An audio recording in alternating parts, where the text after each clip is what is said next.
वास्तविक संख्याएं। देखिए संख्या जो होता है आपका दो प्रकार का होता है, वास्तविक संख्या और अवास्तविक संख्या। ऐसी संख्याएं जिनका हम निजी लाइफ में, दैनिक जीवन में वास्तव में प्रयोग करते हैं वो सभी क्या कहलाती हैं? वास्तविक संख्याएं कहलाते हैं। और जिसका दैनिक जीवन में प्रयोग ना हो वो क्या कहलाती है? अवास्तविक संख्याएं कहलाती हैं। वास्तविक संख्याओं में मुख्य रूप से सभी संख्याएं आती हैं, सिर्फ इसको छोड़कर।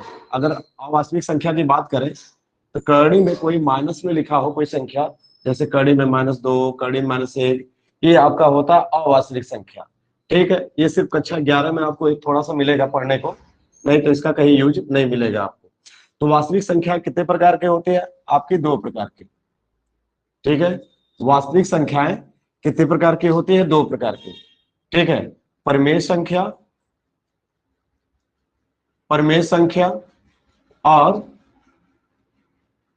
ठीक है अपरिमेय संख्या। ठीक है, वास्तविक संख्या दो प्रकार की होती है, परिमेय संख्या, अपरिमेय संख्या। देखिए वास्तविक संख्या में जो मैंने कहा प्रयोग किया था, कौन कौन सी संख्याओं का प्रयोग करते हो आप?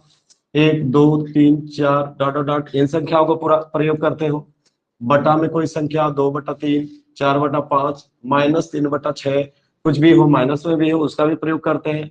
जीरो का भी आप प्रयोग करते हो, -1, -2, -3 इन सब का भी प्रयोग करते हैं। करणी में कोई 5 है लिखा हो, धन संख्या, करणी में धनात्मक संख्या है, इनका भी प्रयोग करते हैं। ये सभी की सभी संख्याएं मिला करके क्या आपकी कहलाती है?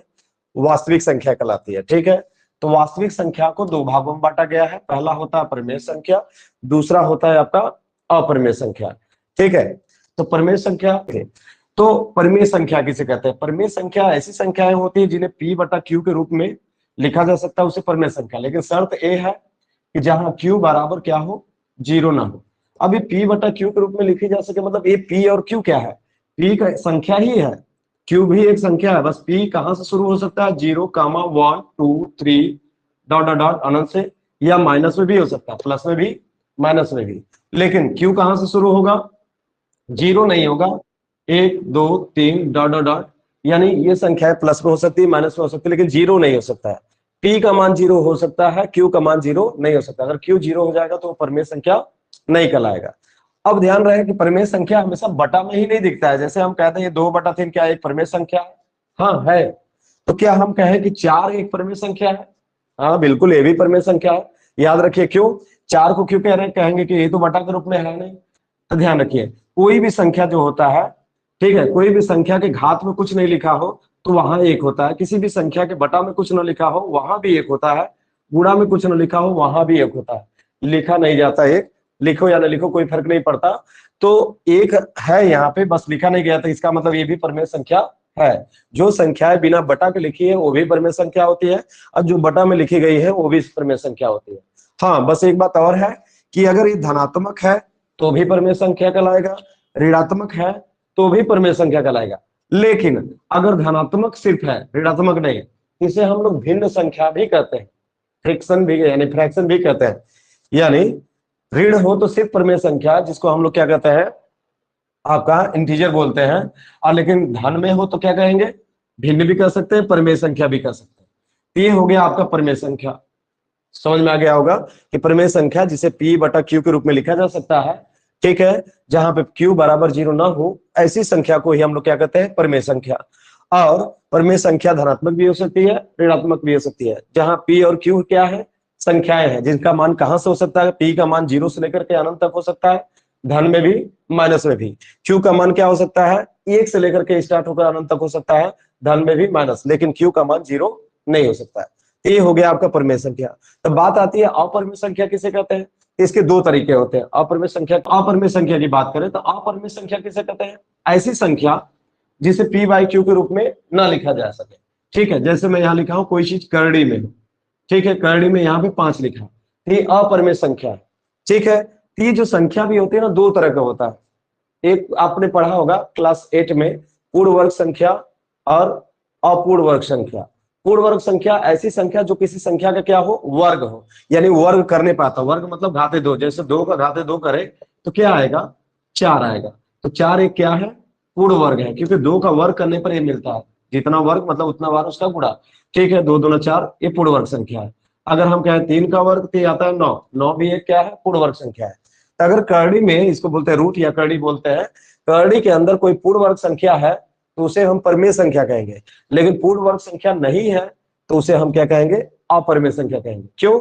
क्योंकि ये पूर्ण वर्ग नहीं है, किसी का वर्ग नहीं होता, ये अंदर ही रहेगा। लेकिन पूर्ण वर्ग अगर 4 लिखे ये बाहर आ जाएगा 2 बन के, ये अंदर रहेगा ही नहीं, तो अपरिमेय संख्या ये नहीं कहलाएगा। एक तो हो गया ये अपरिमेय संख्या। एक ऐसा भी संख्या डेसिमल में भी होता है जिसे अपरिमेय कहते हैं, जैसे हम कह दें 2.3, ये परिमेय है, लेकिन ये अपरिमेय कब कहलाएगा? जैसे मैं यहाँ लिख दे रहा हूँ 2.31, तो इसको हम बढ़ाते जाएं, किसी एक नंबर को अल्टरनेट रूप से बार बार बढ़ाते जाएंगे। 9 में पढ़ा होगा, जैसे 2.31 और आगे बढ़ाएं 3 1 1, फिर 3 1 1 1, 3 1 1 1, ऐसे देख रहे हो 3 तो नहीं बढ़ रहा है, लेकिन हर बार 1 1 को बढ़ जा रहा है। यहाँ 1 था, यहाँ 2 हो गया, यहाँ 3 1 हो गए, यहाँ 4 1 हो गए। तो ऐसी संख्या भी क्या होती है, अपरिमेय संख्या होती है। इसका मतलब आपने अपरिमेय संख्या 2 टाइप का देख लिया, एक तो जो करड़ी में हो, पूर्ण वर्ग ना हो तो वो अपरिमेय संख्या होता है, और एक ऐसा जो दशमलव में हो, उसके बाद आने वाली संख्या अल्टरनेट रूप से यानी एकांतर क्रम से वो बार बार बढ़ता जा रहा हो, तो ऐसी संख्या को भी हम लोग क्या कहते हैं, अपरिमेय संख्या कहते हैं। ठीक है, ये बात हो गया। तो कुछ और भी संख्याएं होती हैं, ये परिमेय अपरिमेय सिर्फ नहीं होती, और भी इन्हीं संख्याओं से मिलती है। वो कौन कौन सी संख्या है? कुछ संख्याओं को तो आप जानते होंगे, जैसे हम बात करें सम संख्या, इवन नंबर, सम संख्या जिसको कहते हैं हम लोग इवन नंबर। दूसरा विषम संख्या। ठीक है, अब ये बात होगी कि सर इसका कहाँ यूज होगा, हम लोग के तो क्लास में यानी 10th में ये कहीं लेसन है ही नहीं, इसको क्यों पढ़ा रहे हो? तो ध्यान दीजिए, आपने क्लास 1 से लेकर 10 तक जो भी कुछ पढ़ा है वो सारी चीजें आपकी क्लास में होती है, लेकिन हमको पता नहीं चलता। जैसे द्विघात समीकरण आपने पढ़ा होगा, तो याद करिए उसमें कभी कभी पूछ देता है 2 क्रमागत सम संख्या, 2 क्रमागत विषम संख्या, ऐसा क्वेश्चन बोल देता है। तो अगर आप सम के बारे में, विषम के बारे में, क्रमागत के बारे में न जानते हो तो कैसे लगाओगे सवाल? तो बेस एकदम बढ़िया से समझ में आएगा, तभी आगे कुछ भी बताया जाएगा तो तुरंत समझ में, हाँ ये तो मैं जानता हूँ, सर ने बताया था। ठीक है, तो ये सब कुछ जानना पड़ता है न जानते हुए, क्योंकि अगर आप छोटी क्लास में पढ़े हो, अगर जानते हो तो कोई बताने की जरूरत नहीं, चलिए जानते हैं तो एक बार रिवीजन हो जाएगा, बस इतना सा। ठीक है, अगर नहीं जानते हो तो जान लीजिए। तो विषम संख्या जिसे ऑड नंबर कहते हैं, फिर उसके बाद अभाज्य संख्या, ठीक है, जिसे हम लोग क्या कहते हैं, प्राइम नंबर भी कहते हैं। ठीक है, चौथा आपका होता है भाज्य संख्या, जिसे डिविजिबल नंबर भी कहते हैं। ठीक है, फिर पांचवा होता है सहभाज्य, ठीक है, को डिविजिबल नंबर, सहभाज्य, को डिविजिबल नंबर। ठीक है, फिर आता है आपका सह अभाज्य, सह अभाज्य को प्राइम नंबर। ठीक है, ये सब भी कुछ संख्याएं होते हैं, इनके बारे में भी जान लेता है थोड़ा थोड़ा, है ना। तो सम संख्या ऐसी संख्या जो 2 से पूरी पूरी से डिवाइड हो जाए, ऐसी संख्या जो 2 से पूरी पूरी डिवाइड हो जाए उसे हम लोग क्या कहते हैं, सम संख्या।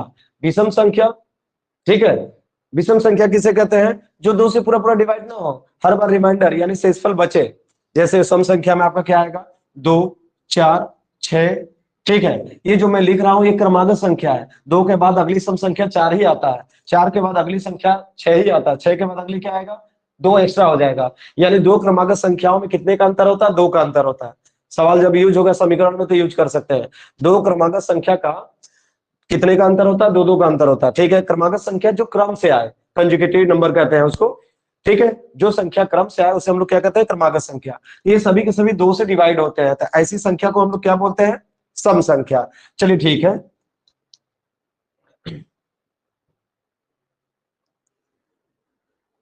अगले की बात करते हैं, विषम संख्या की बात करते हैं।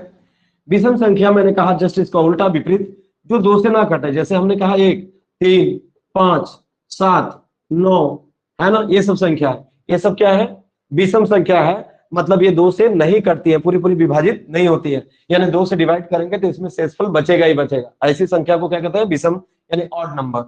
अब अभाज्य संख्या जिसको हम प्राइम नंबर कहते हैं, अभाज्य संख्या ऐसी संख्या होती है जो सिर्फ स्वयं से या 1 से डिवाइड होती है और किसी से नहीं डिवाइड होती है। ऐसी संख्या जो स्वयं से भाजित होती है, यानी भागफल यानी भाग करने में पूरा पूरा कट जाती है, या तो फिर एक से, ऐसी संख्या को हम लोग क्या कहते हैं, अभाज्य संख्या यानी प्राइम नंबर कहते हैं। जैसे हम बात करें तो क्या, 2, 3, ठीक है, 5, 7, 11, 9 को क्यों नहीं लिखा, क्योंकि 9 खुद से भी तो कटता है, 3 से भी, मैंने कहा सिर्फ एक और स्वयं से कटे उसी को अभाज्य कहेंगे, प्राइम नंबर कहेंगे। तो 2, 3, 5, 7 अपने के अलावा, एक के अलावा और किसी से नहीं करते हैं, तो ये सब क्या है आपके आपके आप क्या है, अभाज्य संख्या कहलाती है। तो भाज्य संख्या क्या होती है, भाज्य संख्या जो खुद के अलावा दूसरी भी संख्याओं से क्या हो जाए, पूरा पूरा कट जाए, ठीक है, तो उसे हम लोग कहते हैं क्या, विषम भी होता है और अभाज्य भी होता है। क्यों, कोई संख्या विषम अभाज्य ये हो सकता है, क्यों कह रहा हूं मैं इसको, क्योंकि विषम के लिए क्या कह रहा था मैंने, क्या कंडीशन बोला था कि जो 2 से पूरा पूरा ना कटे, है ना, तो 5 नहीं कटता है तो विषम कह सकते हैं, 3 भी विषम हो सकता है। लेकिन अभाज्य संख्या के लिए क्या बोला, जो सिर्फ अपने से कटे और किसी से न कटे, तो वो अभाज्य भी कहलाता है।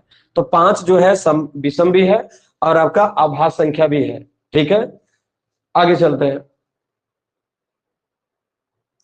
अगली संख्या, भाज्य संख्या के लिए क्या बोला, जो खुद के अलावा, एक के अलावा दूसरे से भी कट जाए। जैसे हम कहते हैं यहाँ पे 4, 6, 8, 9, 10, ये सब क्या है, भाज्य संख्या है, डिविजिबल नंबर्स है।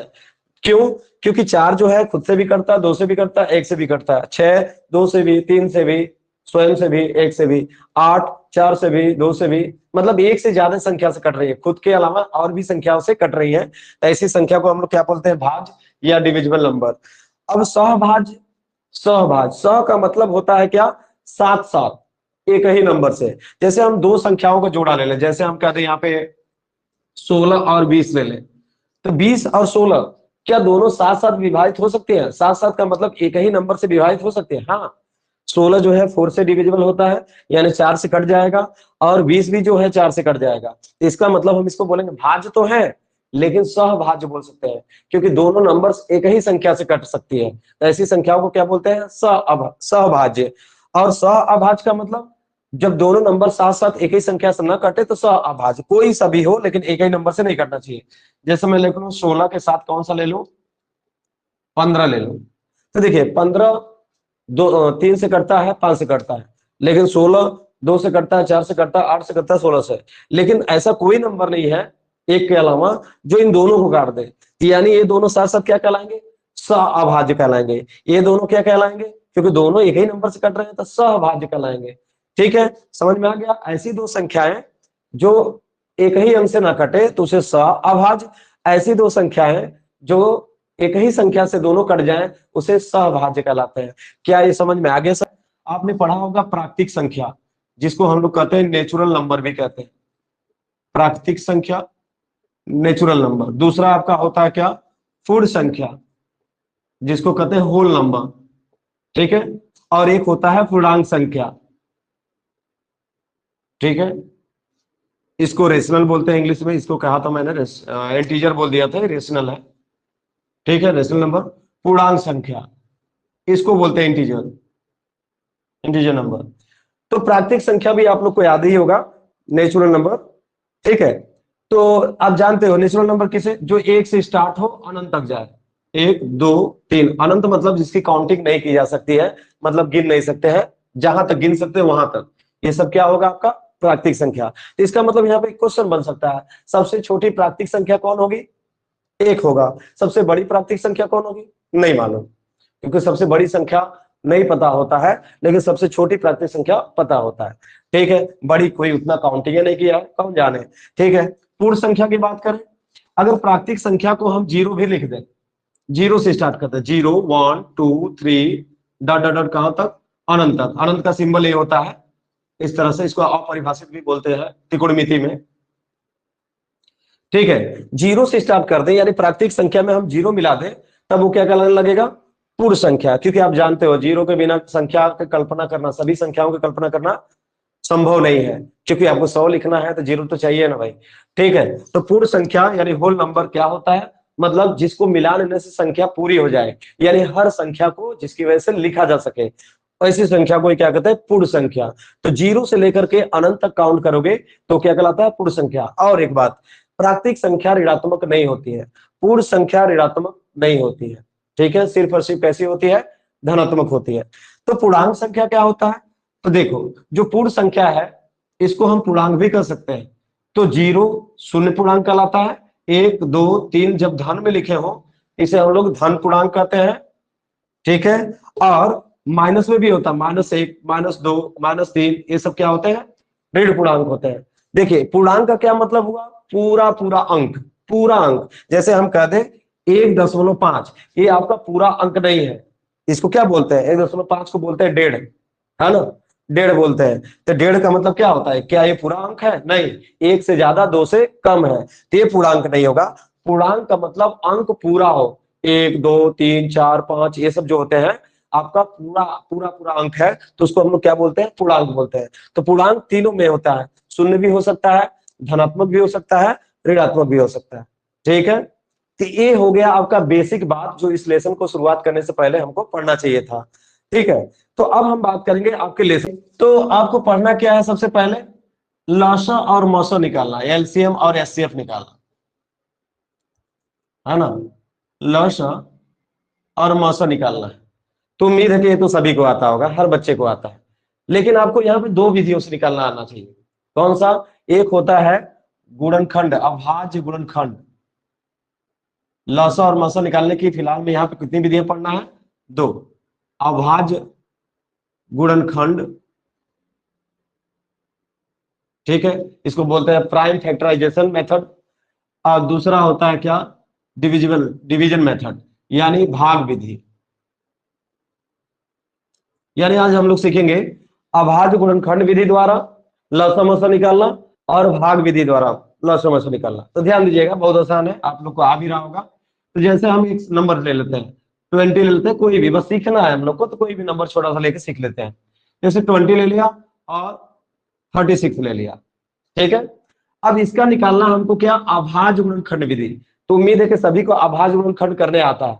किसी भी संख्या को उसके अभाज्य संख्याओं के गुणा के रूप में व्यक्त करना। ध्यान दीजिएगा, अभाज्य गुणनखंड क्या होता है, हर वर्ड को हम बताते हैं, ठीक है। अभाज्य गुणनखंड कोई भी पूछ सकता है आपसे, जैसे मैं आप लोगों के पास आया था तो मैंने पूछ दिया ना क्रॉस क्वेश्चन, अभाज्य गुणनखंड क्या होता है, आपको पता तो है, सवाल तो लगा लेते हो, लेकिन अभाज्य गुणनखंड होता क्या है, तो क्या बोलेंगे, अभाज्य गुणनखंड किसी भी संख्या को उसके अभाज्य संख्याओं के गुणा के रूप में व्यक्त करना, अभाज्य संख्याओं के गुणा के रूप में व्यक्त करना ही क्या कहलाता है, उस संख्या का अभाज्य गुणनखंड। जैसे 20 का हम क्या लिखेंगे, सिर्फ और सिर्फ अभाज्य संख्या होना चाहिए, क्या, 2 × 2 × 5। तो क्या इस जिसको हमने गुणा करने में 20 आना भी चाहिए, 2 दूना 4, 4 5 20। तो क्या 2 एक अभाज्य संख्या है, हाँ, क्यों, क्योंकि 2 सिर्फ अपने से करता है, किसी और से नहीं करता है, ठीक है। 5 क्या अभाज्य संख्या है, हाँ, 5 भी अपने से ही करता है, किसी और से नहीं करता है। तो और गुणा करने पे 20 भी आ रहा है, तो ऐसे गुणनखंड को हम लोग क्या बोलते हैं, अभाज्य गुणनखंड।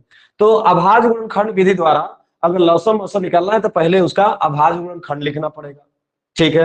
ये उम्मीद है कि आता भी होगा, नहीं आता तो ये तो सभी लोगों ने पढ़ा होगा ऐसे, है ना, सभी को आता होगा। 2 से पहले काटते हैं, 10 आएगा, फिर 2 से काटते हैं, 5 आएगा, फिर 5 से काटेंगे, जितना मिलेगा उसी को सामने लिख देते हैं, ठीक है।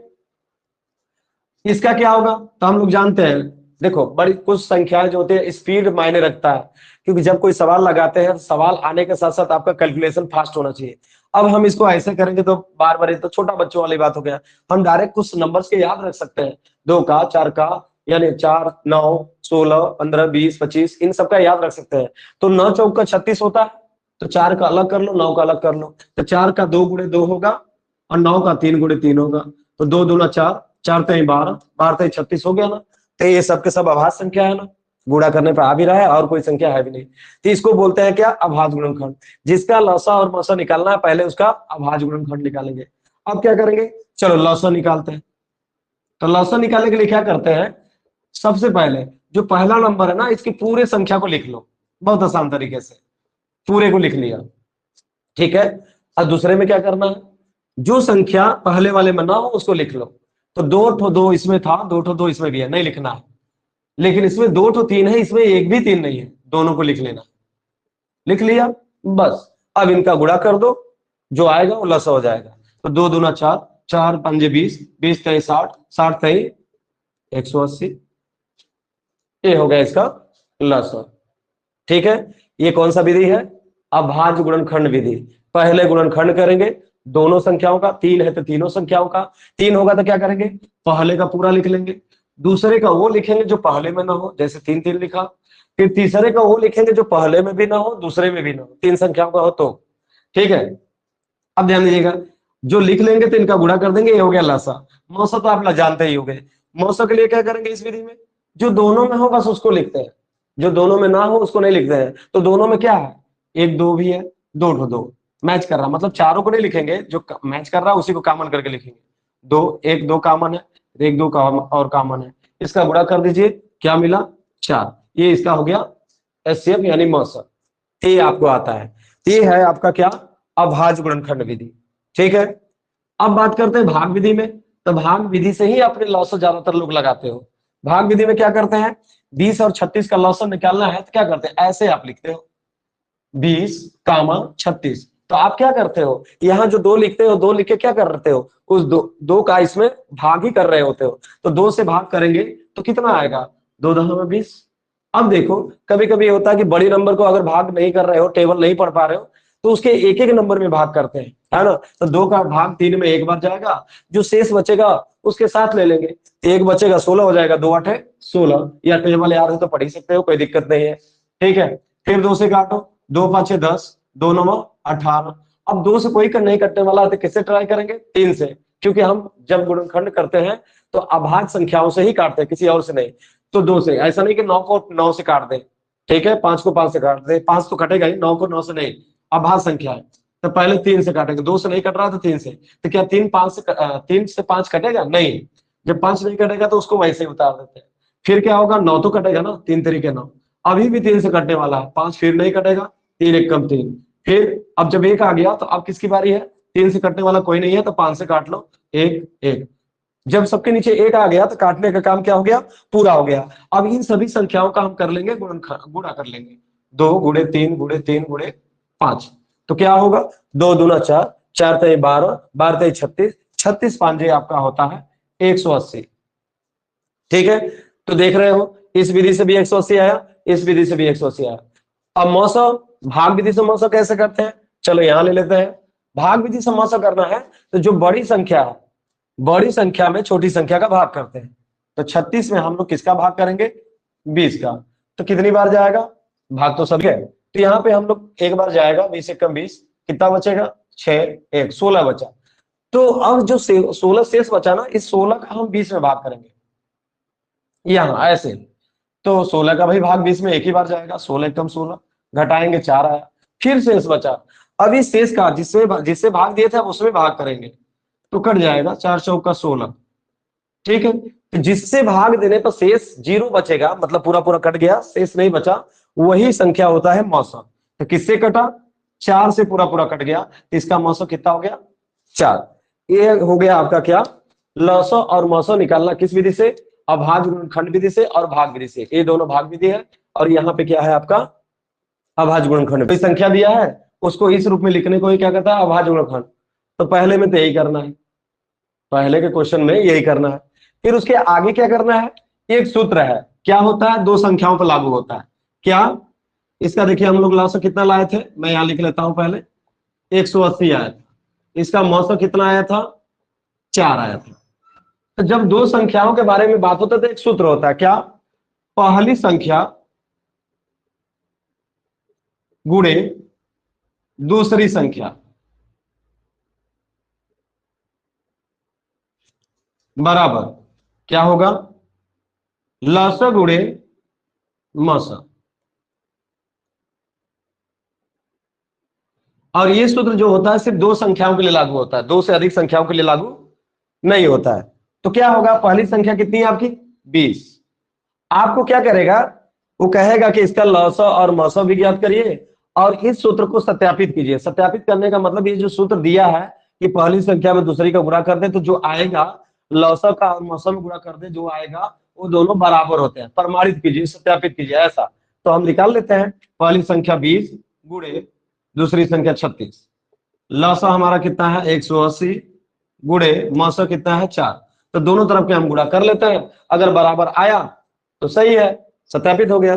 तो क्या होगा 36 गुना 72 720 हो गया, 18 चौका 72 720 हो गया। तो हमने क्या देखा, पहली संख्या का दूसरी संख्या में गुणा किया तो उतने आया जितना कि लौसा और मौसा का गुणा किया। इसका मतलब ये सूत्र जो है सही है। तो आपका इसमें एक तो ये सत्यापित करने वाला, ऐसा भी हो सकता है कि इन तीन चारों में से 4 चीजें हैं, पहली संख्या दूसरी संख्या लौसा मौसा, इन चारों में से कोई 3 चीज दे करके एक पूछ सकता है। पहली संख्या दूसरी संख्या दे करके लौसा दे करके मौसा पूछ सकता है, लौसा और मौसा दे करके दूसरी संख्या दे करके पहली पूछ सकता है। इस फॉर्मूले में रख देंगे, जो चीज दिया उसको रख दो, पक्षांतर करने तो आता ही होगा, कोई चीज इधर गुणा है तो उधर जाएगा, भाग करके हल कर देंगे, आंसर आ जाएगा। तो ये हो गया आपका पहले अभ्यास में, आपका यही सब क्वेश्चन करना है। ठीक है, आप लगाओगे फिर पूछेगा। एक क्वेश्चन मैं आपको बता देता हूं, सिद्ध करिए कि करड़ी में 5 एक क्या है, अपरिमेय संख्या है। अब देखिए इसको कैसे सिद्ध किया जाता है, इसके कुछ स्टेप्स होते हैं। ठीक है, क्या स्टेप होता है, पहला स्टेप जिसको हमको सिद्ध करना है उसको हम मानेंगे कि क्या, कि ये एक परिमेय संख्या, माना करड़ी में 5 बराबर a बाई बी एक परिमेय संख्या है। अब ध्यान दीजिए, क्वेश्चन में हमको सिद्ध करना है कि अपरिमेय है, कि परिमेय संख्या का एक विशेष गुण होता है। जैसे आप कोई सवाल भिन्न का लगाते हो, जैसे 2 बटा, यहाँ पे आंसर आया कोई सवाल हल करने पर, देखिए जो मैं बात करूंगा उसको ध्यान से सुनिएगा। क्या है, ये 4/6 है, तो क्या कभी आंसर 4/6 लिखा रहता है? कभी नहीं। क्यों? क्योंकि आंसर जो आता है अगर कट रहा हो तो काट के लिखते हैं, 2 दूना 4 2 तिहाई 6, है ना। कट रहा हो तो सरलतम रूप में, अपने सरलतम ऐसा लिखते हैं कि फिर वो कुछ भी ना उसमें हो, तब वो आंसर लिखा जाता है। तो जब ऐसे लिखेंगे तो क्या देख रहे हैं, इसमें ये नहीं देख रहे हैं कि इन दोनों को, इसके अंश को इसके हर को, न्यूमरेटर को और डिनोमिनेटर को एक के अलावा और कोई नहीं काट सकता है ना। 2 को 2 काटता है, 1 काटता है, 3 को 1 काटेगा और 3 काटेगा, और कोई काटेगा नहीं। इसका मतलब ये हुआ कि जो परिमेय संख्या हम मानते हैं, परिमेय संख्या चाहे किसी रूप का हो, उसका जैसे यहाँ पे क्या है, इसका अंश a है, हर क्या है b है। जहां, ध्यान से दिखेगा ये लाइन को भी, जहां a और b के एक के अतिरिक्त,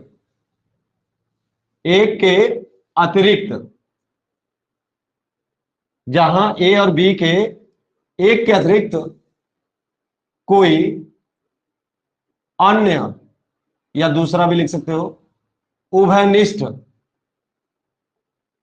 गुणनखंड नहीं है। मतलब इसका क्या मतलब है भाई, क्योंकि अभी मैंने बताया 2/3 लिखा है, अगर ये परिमेय संख्या है, इन दोनों को एक के अलावा कोई और नहीं काटेगा।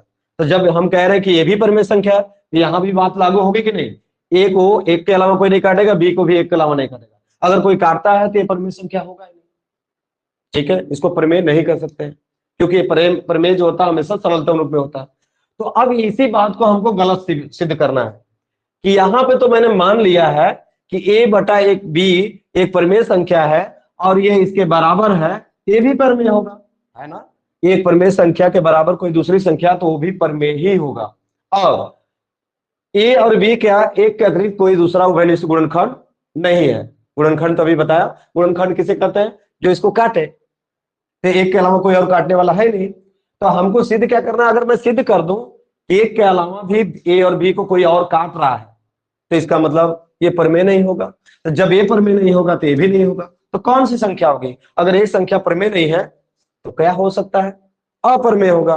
यही सिद्ध करना है। चलिए चलते हैं, अगला स्टेप क्या करेंगे, दोनों पक्षों का वर्ग करेंगे। दोनों पक्षों का, ध्यान देना, इस तरह का सिंगल सवाल हो, करड़ी में 5 करड़ी में 3 करड़ी में 7 सिद्ध करना हो, तो जो मैं इसे बता रहा हूं ऐसे ही बोर्ड एग्जाम में लिखिएगा। लेकिन ऐसे हो करड़ी में 5 2 प्लस करड़ी में 5 और भी कुछ संख्या के साथ हो, इतना लंबा नहीं लगता, शॉर्ट में लगता है। ठीक है, सिर्फ सिंगल हो तो लॉन्ग लगाओगे। चलो ध्यान दो, तो हमने क्या कहा, दोनों पक्षों का वर्ग करने पर,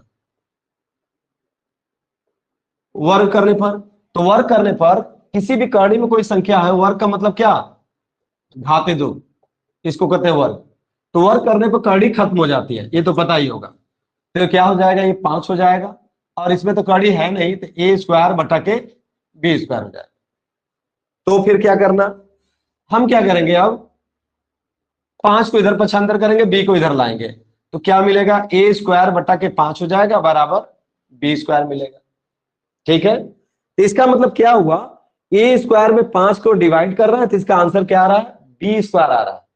इसका मतलब हम कह सकते हैं जो ए स्क्वायर है वो 5 से विभाज्य है। तो एक आपका प्रमेय होगा, आपके बुक में दिया होगा 1.2 प्रमेय, कि अगर कोई संख्या वर्ग के रूप में किसी संख्या से विभाजित होता है, आपके बुक में दिया है कि अगर कोई संख्या वर्ग में है और किसी संख्या से कट रहा है, तो उसका वर्गमूल भी उससे कटता है। मतलब ये कि ए स्क्वायर, यहां लिखेंगे ए स्क्वायर, यहां देख भी रहे हैं कि ए का, ए स्क्वायर में 5 का भाग कर रहे हैं तो आंसर बी स्क्वायर आ रहा है। तो क्या कहेंगे, ए स्क्वायर 5 से विभाज्य है, अतः ए भी, ए स्क्वायर का वर्गमूल करोगे तो ए आएगा, वर्गमूल मतलब स्क्वायर रूट, ए भी 5 से विभाज्य होगा।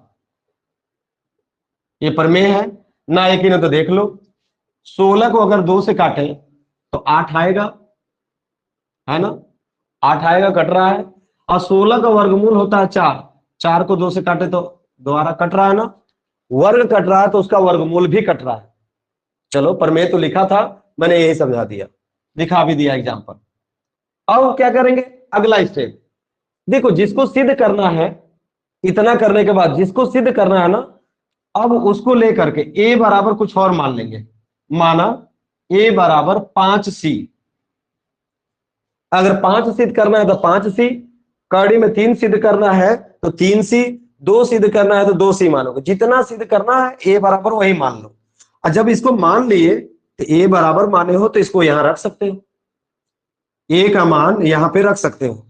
तो रखने पर इसको समीकरण नाम दे दो, ए का मान समीकरण 1 में रखने पर, तो रखेंगे तो क्या होगा, ए की जगह 5c रखेंगे तो ए का स्क्वायर है तो इसका भी स्क्वायर होगा, और बटा 5 है बराबर में बी स्क्वायर रख दिया। तो आप जानते ही हो 5c का स्क्वायर होगा तो 25c स्क्वायर बटा के 5 होगा बराबर बी स्क्वायर, तो 5 से 25 कट जाएगा, 5 आया, तो 5c स्क्वायर बराबर बी स्क्वायर। तो 5 को उधर पक्षांतर कर दे, इधर गुणा में है तो उधर जाएगा भाग, तो बी स्क्वायर बटा के 5 बराबर क्या आ गया, सी स्क्वायर। तो देखिए ये कुछ ऐसा ही बात बन गया, ए स्क्वायर को 5 से भाग करते तो क्या मिलता है, बी स्क्वायर, और बी स्क्वायर को 5 से भाग करते तो मिलता है सी स्क्वायर। तो इससे क्या साबित होता है कि ए स्क्वायर भी 5 से विभाज्य है, बी स्क्वायर भी 5 से विभाज्य है। जब ए स्क्वायर 5 से विभाज्य था तो ए भी 5 से विभाज्य था, तो ठीक वही बात बी स्क्वायर 5 से विभाज्य है तो बी भी तो भी होगा ना, वही रूल से, वही प्रमेय से। अतः मैं क्या कहूंगा, अतः बी भी 5 से, यहां लिख देना प्रमेय से, प्रमेय, प्रमेय शॉर्ट करना है तो 1.2 से बी भी 5 से विभाज्य होगा। अब बताइए, जो शुरू में हम क्या चले थे, शुरू में हम क्या माने थे कि ए और बी प्रमेय संख्या है, ए बटा बी एक प्रमेय संख्या है, और यहां पे हम क्या कह रहे हैं, ए और बी एक के अलावा किसी और से नहीं कट रहे हैं। लेकिन हमने प्रूफ क्या कर दिया, ए भी 5 से कटता है, बी भी 5 से कटता है, तो इसका मतलब ये बात गलत ना हो गया भाई, तब ए बटा बी एक प्रमेय संख्या नहीं ना होगा। तो जब प्रमेय संख्या नहीं होगा तो क्या होगा, अप्रमेय होगा, जब ए अप्रमेय है तो ए भी होगा। तो लिखेंगे कैसे, चूंकि ए और बी दोनों 5 से विभाज्य है, जो कि उपरोक्त कथन, जो ऊपर लिखा गया कथन है, उपरोक्त कथन जो कही गई बात है, कथन मतलब कही गई बात, कथन का विरोधाभास प्रकट करता है। ठीक है, मतलब उसका विरोध करता है कि ये बात तो गलत हो गया, वो मैंने कहा था कि एक के अलावा किसी और से नहीं कटते, यहाँ तो 5 से भी कट रहा है, ये बात गलत हो गई। तो इसका मतलब ए बटा बी एक परमेय संख्या नहीं है, तो परमेय नहीं होगा तो क्या होगा, अपरमेय। और ये इसके बराबर है, तो कड़ी में 5 भी क्या होगा, अपरमेय। इतना लिख करके क्या लिखोगे, अतः कड़ी में 5 एक अपरमेय संख्या है। क्या ये बात सभी को समझ में आया? तो फिर से एक बार रिवाइज कर दे रहा हूं, ठीक है।